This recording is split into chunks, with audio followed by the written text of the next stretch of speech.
And in just a few moments, this live from Lincoln Center presentation of the American Ballet Theater will continue with the ballet Theme and Variations. The choreography was made for American Ballet Theater in 1947 by George Balanchine.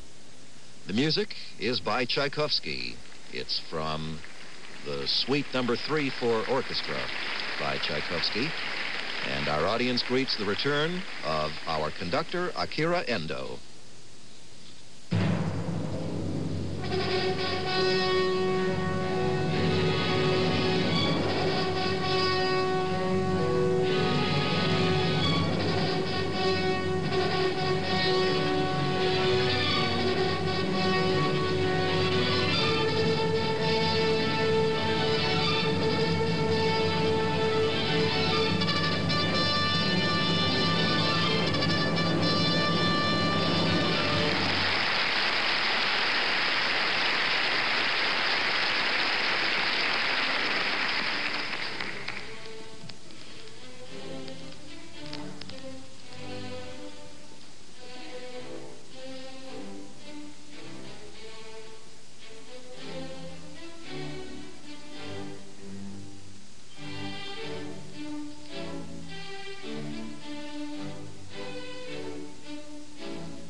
live from Lincoln Center, we've seen Theme and Variations.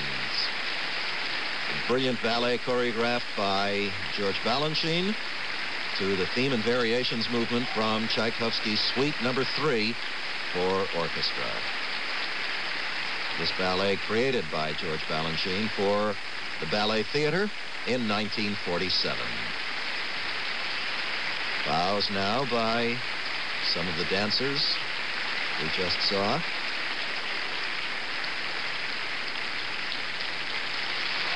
And here on the left, Gelsey Kirkland. On the right, Mikhail Baryshnikov.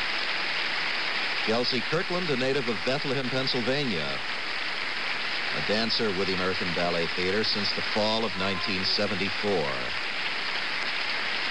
And a rose to her partner, Mikhail Baryshnikov. Mr. Baryshnikov was not born in Russia, as is commonly supposed, but rather was born in Riga, Latvia. His parents were Russian. He was born in Riga in January of 1948. He attended the local school there and then applied to the School of the Theater Opera Ballet.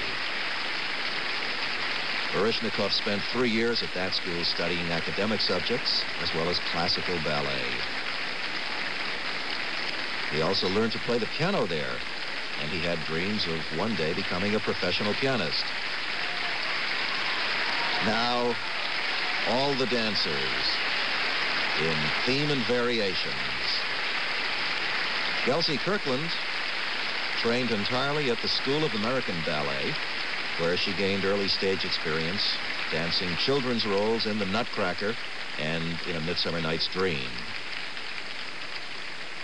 Her onstage personality and her technical purity have inspired some of America's major choreographers to create new ballets for her. And here now, Mikhail Baryshnikov and Gelsey Kirkland. When he was a member of the Kirov Ballet, Baryshnikov made several foreign tours to Japan and Australia, to Spain, to London and Amsterdam.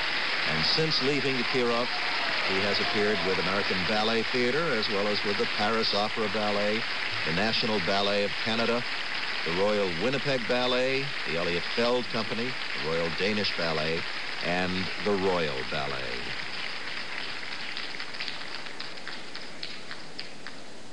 And once again, a reminder that the magazine On Point, which American Ballet Theater produces 4 times a year, gives you a unique glimpse into the behind-the-scenes effort that goes into bringing this unique company alive. In addition to a great number of performance photographs, On Point gives you interviews with the stars of American Ballet Theater and a backstage view of new productions, their designers and performers. The current issue is all about Mikhail Baryshnikov's extraordinarily successful new ballet, Don Quixote. If you'd like to have a free copy of this issue, it can be yours by writing to American Ballet Theater Friends, 888 7th Avenue, New York, New York, 10019. Remember, On Point magazine tells you all about American Ballet Theater and its activities throughout the year. Send for your free copy now to American Ballet Theater Friends, 888 7th Avenue, New York, New York, 10019. And now, once again, let's go backstage to Robert McNeil. Well, we now have the pleasure of talking to the fabulous dancer you've just seen, the brilliant young American star, Gelsey Kirkland, at 25, principal dancer with the American Ballet Theater. She was born in Pennsylvania, studied ballet since she was 8, and she is greatly admired by the leading dancers of the day for her technical brilliance and her strength and fluidity. And you may have seen her featured recently on the cover of Time magazine. Gelsey Kirkland, well, that was incredible. That really incredible. Why don't you sit down and relax? How does a dancer feel about it herself after all that effort? Like going into retirement. Oh, really? Seattle flew 10 months ago. When you come out of doing something like that, how does your body feel? That's a terrific exertion. I've been watching you from the wings. How do you? You don't feel it, you know. You don't? Just don't feel it anymore. It's past the point. You start the ballet and you have a body, and then afterwards you come off stage and you look down and your legs are there, but you would never know it. You didn't know they were there. And what do you feel? What do you feel up here? What do you feel sort of emotionally? Is it a high coming? So relieved that it's over. This ballet, especially. Why? Well, some ballets you feel, if it's about performance, disappointed. It depends on the ballet, of course, and the performance. This particular ballet has always been very difficult for me. I've done it since I was... You danced it at 17 or 16? And it hasn't gotten any easier or any better. Isn't that extraordinary early in one's career to dance something as difficult as this? Unusual, isn't it? Yeah. You know, Mr. B always used to... Mr. Balanchine. Balanchine, right. He always threw me out there like jumping into cold water, you know. And at the time, it was always such a shock, but I think it was probably the best way because I tend to procrastinate. And I think just by doing that, I got it all over with very soon. I see. Have you changed the part a lot in the, 8 years since you've been dancing? You said in jokes, as a joke a minute ago, it hasn't improved, but I mean, have you actually changed your interpretation of it? Well, in the sense that when I was 16, I wanted so desperately to be 24 at least, you know? Yeah. So I always tried to be elegant and tried to be regal, and that was a big mistake. And now at least I feel that I dance it hopefully more naturally, more, I mean, even a princess is just a princess. You don't have to try to be one. I just feel that I let it happen more instead of forcing it so much. And certain areas of my technique feel stronger, and in a way I feel that it was easier for me to move quickly when I was 17. But other areas feel stronger and more enjoyable. I feel I can relax in places. I used to use all of my energy every moment, and I think that's changed. But you get stronger, do you, as you... Well, different areas of your technique develop, and some, for instance, I haven't done many Balanchine ballets in this company, so I'm not doing them constantly, so it's more difficult in a way when you go back to it, even though it's in your blood. It's not, it's like going back to a classic that you've left for years. You know, it's not in your body, and you just have to rework it over and over. Do you prepare very differently for a ballet like this, which to my eye seems a sort of pure dance, than you do for a ballet, one of the more dramatic ones, where you're actually playing a character or a part? I hope so. Yes. But how do you explain that difference to yourself? It's totally different. The steps become the character. They have to speak for the character, and that in itself requires totally different movement quality, and you have to, you're not yourself dancing. I mean, you have to, it's like, I suppose, a professional actor would actually have to start from the beginning, finding the character and finding what he sees personally for himself in the character, and then you have to make the steps reflect the character so that it's not dancing just for the sake of dancing. It's for dramatic purposes. Logic, and to me, in a way, it's become easier because I feel more comfortable behind somebody else. I see. Is there a particular dancer or ballerina who early on in your career you noticed and really inspired you, who you had carried as a kind of model for a while?